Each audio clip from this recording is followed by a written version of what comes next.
Hello and welcome to the Gamer's Manifesto. So I've got a bit of a different video for you today. I've recently got into Warhammer Age of Sigmar through the Mortal Realms magazine. And as part of that, I decided that there was another army that I wanted to collect alongside the Nighthaunt and the Stormcast that you get with the magazine. So after watching a few battle reports, I've decided to go with Kharadron Overlords. So this is what I've ordered so far.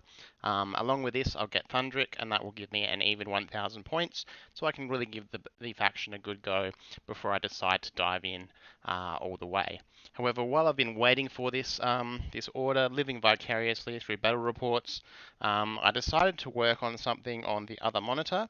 What I've actually done is create a spreadsheet outlining all of the attack profiles of each of the Kharadron units, and then I've come up with a little bit of a value calculation based on those attack profiles and how they're likely to perform just purely mathematically in a spreadsheet.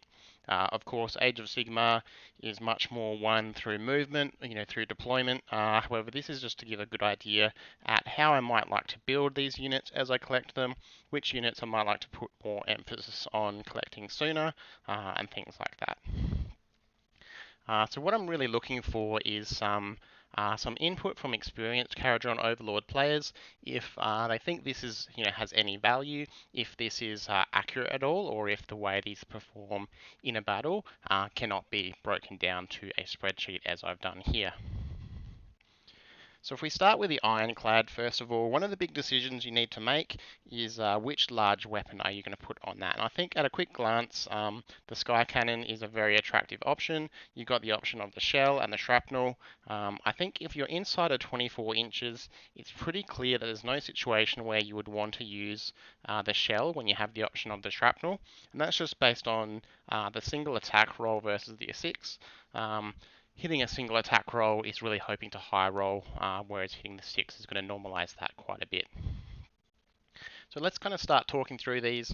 I'll show you what I've done. I don't know if I'll go through every weapon on every unit, but when I do eventually release this spreadsheet, if that's something that I think is worthwhile, then you can dig through it yourself. So let's look at the shrapnel cannon versus the shell first of all. Shrapnel has 6 shots versus the 1.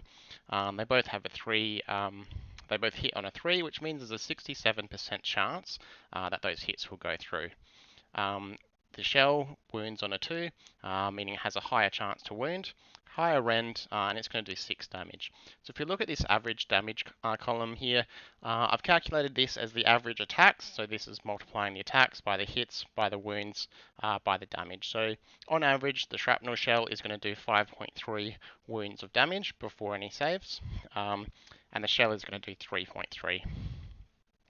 Now the potential damage, this is the highest possible damage that that weapon can do. So if you really roll high, every attack hits, you have the potential of doing 12 damage with the shrapnel. That's 6 attacks at 2 each.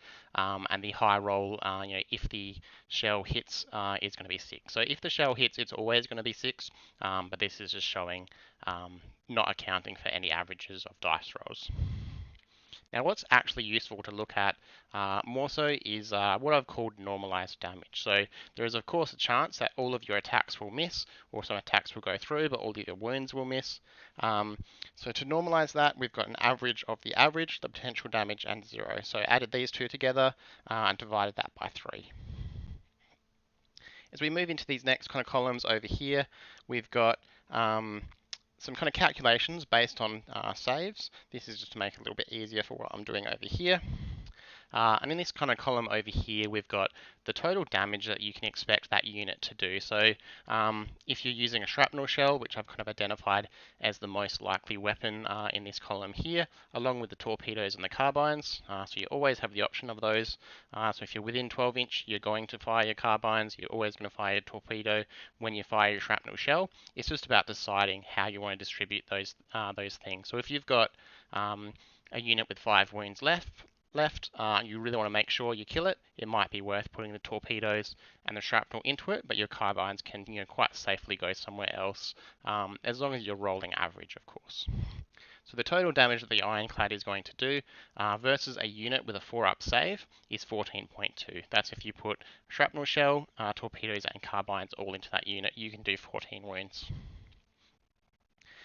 So using that, I've considered the cost of the Ironclad, which is 480 points, and if we multiply the amount of damage it's likely to do and consider those points, I've come up with a value score over here. So the value score, if I can get the comment to come up.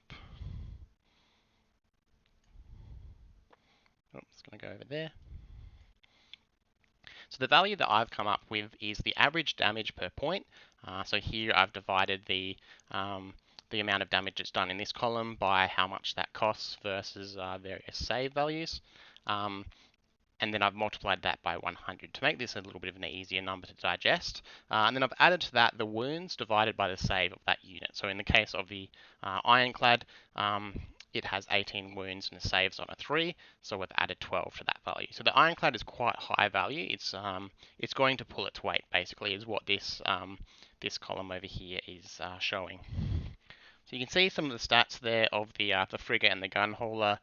Pause the video if you'd like to have a good look at those. But you can kind of see, as kind of makes sense, the frigate is not going to quite pull its weight as much as the Ironclad does. Its carbines start to do quite a lot less damage, boarding weapons, etc. And then we move to the gun hauler, again, another kind of step down.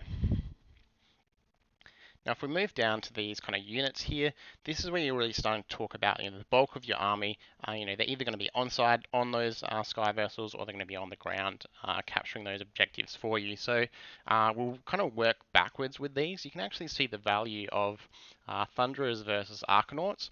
They both have 10 wounds if you've got a minimum size unit. Arkanauts only cost 90, so they come up at quite high value, even higher value than the Ironclad.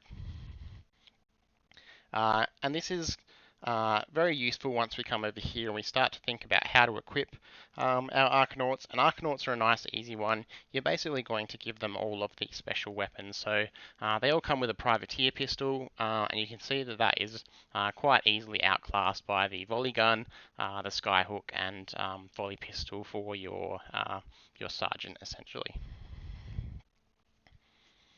Moving back to the Thunderers, this is where it starts to get a bit tricky because people often ask, what weapons do I want to equip my Thunderers with? What do I want to do with my Endrinriggers, my Sky Wardens? So in these calculations over here, we haven't taken a fumigator. The 9-inch range on the fumigator is a real significant break point, meaning if these are on a sky vessel, it will never be able to fire after flying high. So we've taken the double barrel rifle and then the 3 special weapons here and just one more regular rifle. So if you work through these, double barrel rifle is quite obviously going to do about twice that of a single shot rifle. The deck sweeper is the real kind of star here. As far as those special weapons go. So if you're going to take 10 of these, what you might like to do is take 2 deck sweepers, 2 Aether cannons, and just 1 of the mortar. The mortar is not quite going to pull its weight. You might be better off having that extra range on that attack, and you can still get that special ability on their war scroll if you've got just 1 mortar in the unit, re-rolling all of those attacks for the deck sweeper and the Aether cannon. Moving down here to our last kind of few units in here, I'll just quickly point out, Thundrik's Profiteers here, they're valued at 50 points. Thundrik costs the same as an Aether Chemist. The drawback being you can't take a spell in a bottle or any other artifact, of course. However, at a 1,000 point list, that's not going to be a real viable option anyway, and that's what I'm primarily looking at for now. So they're just valued at 50 points. You get 2 Arkanauts, a Sky Warden, and a Thunderer for that. So they are going to be the highest value unit if you value them in that way. Now the Endrinriggers and the Sky Wardens, what I want to point out first of all is these calculations here has kind of showed that I consider the drill launcher to be a little bit of a trap. I think it makes sense why some people like the idea of it. You've got extra range, you're going to have, if you're deciding to shoot from range, you're going to bring the volley gun. That's a bit of a no-brainer, and you can see that represented here with normalized damage of 2.5 being quite high.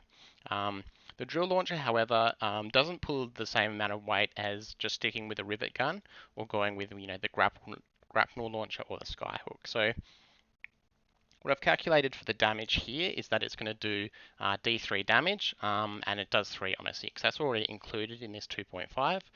So then when we average that and normalize that, the extra rend is really not something to get too excited about, because the 3 on a 6 is going to be ignoring rend anyway. So the fact it's got the rend is nice, but D3 is just obviously going to be not as effective as straight 3. I should point out a lot of these 2s with these little comments here, I've averaged them at 2. That is the average of D3. Something like the volley cannon is 4d6, so I've averaged that at 14. So even in the potential damage, this could be a little bit higher, but that kind of throws the stats out a little bit, I think.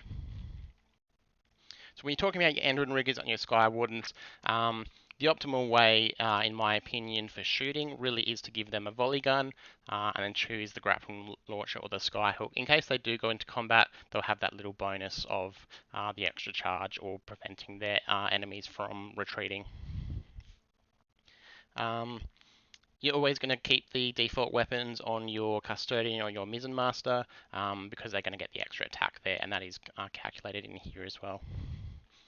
So Endrin Riggers and Sky Wardens, a little bit lower on value. However, they of course have abilities on their War Scrolls which offsets that. This is just pure combat ability that's being displayed in this spreadsheet. Sorry.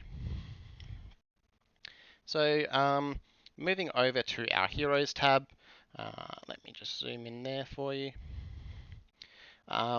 Again, value is not going to be all that significant here. You'll start being drawn straight away that Navigator is very low on value, as is the Endrin Harness Endrin Master. These aren't really there for their combat profiles, so that kind of makes sense. This isn't taking into account the value they might otherwise provide. Looking at the Aether Khemist and Thundrik, this is an interesting one. They just have one little difference. Thundrik gets an extra attack on his heavy instrument, so that's going to offset him not being able to take an artifact. And he does have slightly different War Scroll abilities, so his ability is to reroll ones on hits rather than wounds, which is significantly better overall. He also has a few kind of quirks with rules that, depending on how your group plays, read as written, he can kind of use his abilities on people that are in Sky Vessels, whereas the Khemist quite clearly cannot.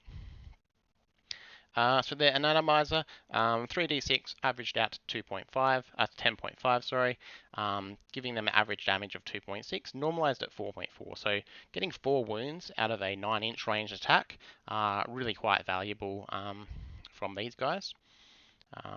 9-inch being that awkward break point, can't do it after flying high, but because their abilities, you're likely to put these guys out on a control point with some Arcanauts or maybe Thundrik's Profiteers with him. So you can kind of see here, makes sense. High value, high damage is our big named character Brock Grungson. However, the Dirigible Suit General really close behind for the discount in points and for the benefits of being able to take those phosphorite bomblets, things like that. So I'll leave you here with this kind of page for a couple extra seconds so you can pause it and have a real look if that's something you're interested in. All of these 2s down here are just averages of D3s. So that's it, a reasonably quick video. As I kind of said, what I'm really hoping to get from this is a little bit of feedback from a couple of experienced Kharadron players. I'm not sure if anything like this exists out in the community already. I know in a couple other games, primarily PC games, people really like to dig into the theory craft and reduce everything to numbers. I haven't seen that so much, which is why I'm a little bit reluctant to release something like this as well. I don't want people to really hone in and I'm never going to use this unit because the spreadsheet says it's bad, and I'm definitely going to include these other ones because the spreadsheet said they were good. This is just something that I'm going to work on, that when I'm learning to play especially, I'm thinking about I really need to kill this unit. It's high value for me to kill this. How am I going to split my shots? If I really want to make sure I take that down, it's only got 1 wound left. Do I need to put all of my Thunderers into it? Will it be fairly safe to put the rifles in? And I can kind of look at this and go, yep, statistically, I should get that many wounds on these attacks, and learn over time how valuable this is or is not. So thanks for watching. As I kind of said, feedback would be great. Feedback on the video as well would also be great. I've just kind of quickly thrown something together without editing, anything like that. Thanks for watching very much. Like, subscribe, all those good things. Thank you very much.